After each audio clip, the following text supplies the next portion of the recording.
Niambie rafiki yangu, mambo yanaendaje? Huku ulikotoka mambo yanaendaje? Na za siku nyingi. Safi tu, mambo yanaenda mdogo mdogo. Vipi? Alafu nimesikia kijana wako amerudi toka shuleni. Vipi anaendeleaje? Anaona saizi amekua. Ndio yupo, ameenda kupumzika kidogo. Si unajua uchovu wa safari ndugu yangu, uchovu wa safari umemchosha. Nimemwambia akapumzike kwanza ili akiamka akili kidogo imkae sawa. Maana akiwa hivi safari imemchosha nini. Kwa hiyo inabidi pumzike kidogo. Mimi nitaka tu nimuone, maana saizi amekuwa mtu mzima. Ni kweli saizi amekuwa, na kwa kuwa amekuwa nimemwambia atafute mwanamke kidogo wa kuweza kutengeneza familia hapo baadaye. Kwa hiyo nimeshamuelekeza saizi, maana humu nazidi kwenda. Kwa inabidi muelekeze mapema, mimi kama baba yake inabidi muelekeze mapema. Amekuwa kweli. Ni kweli kabisa. Sasa ndugu yangu, nilikuwa na ombi moja. Maana kuna issue nataka nikafanye. Issue gani hiyo unayotaka kwenda kufanya ndugu yangu? Issue gani hiyo, na ni ombi gani hilo ambao unataka wewe nikusaidie mimi? Kwanza issue gani hiyo unataka kwenda kufanya? Nataka nikavamie ikulu ya mfalme wa mtaa. Nataka nikaivamie, nimuue mfalme wa mtaa. Sitaki kumuona. Wewe unajua hata unachokiongea wewe? Unajua unachokiongea? Yaani unataka utoke hapa uende kavamie ikulu ya mfalme wa mtaa. Unamjua kweli wewe? Au akili kidogo zimekutoka ndugu yangu? Wewe unajua namna mfalme wa mtaa namna hivyo mkatili?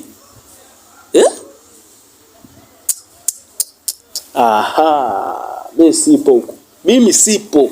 Sipo kabisa, tena nitoe. Sipo. Sina msaada kwa hilo. Kwa hilo sina msaada.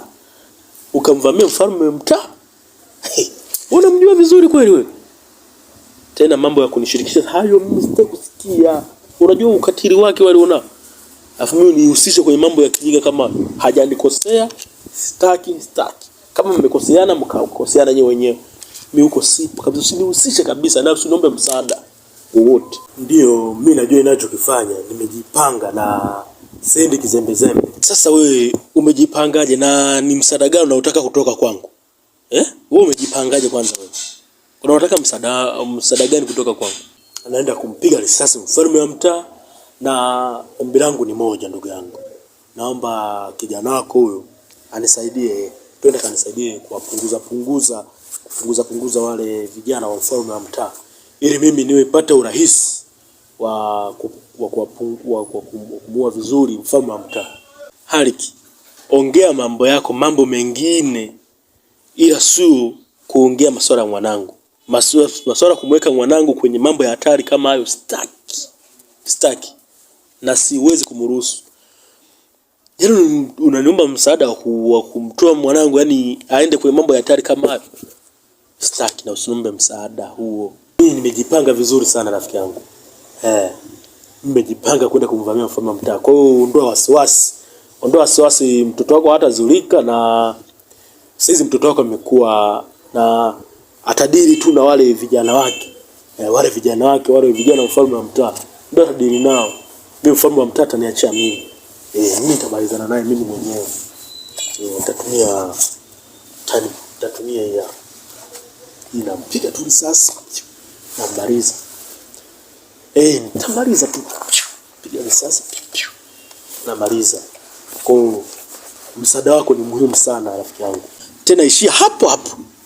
Usirudie tena kumtaja mwanangu kwenye masuala kama haya. Mimi siwezi kumruhusu mwanangu aende akafe nikiwa namuona. Yaani nimruhusu mwanangu aende kwenye hatari nikiwa namuona. Tena ishia hapo, na usiniombe tena msaada tena. Ishia hapo nakwambia. Wewe ni rafiki yangu, bali kwa rafiki yangu. Mambo yako usiniingize mimi. Na usiingize familia yangu kwenye mambo yako ya kijinga. Mimi sipo huko. Umenielewa? Na naweza kumenielewa. Sipo kwenye mambo yako ya kijinga. Kumfanya mwanangu mimi aingie kwa mambo ya kijinga sitaki. Na usije ukarudia tena kunirudia. Na ishia hapo.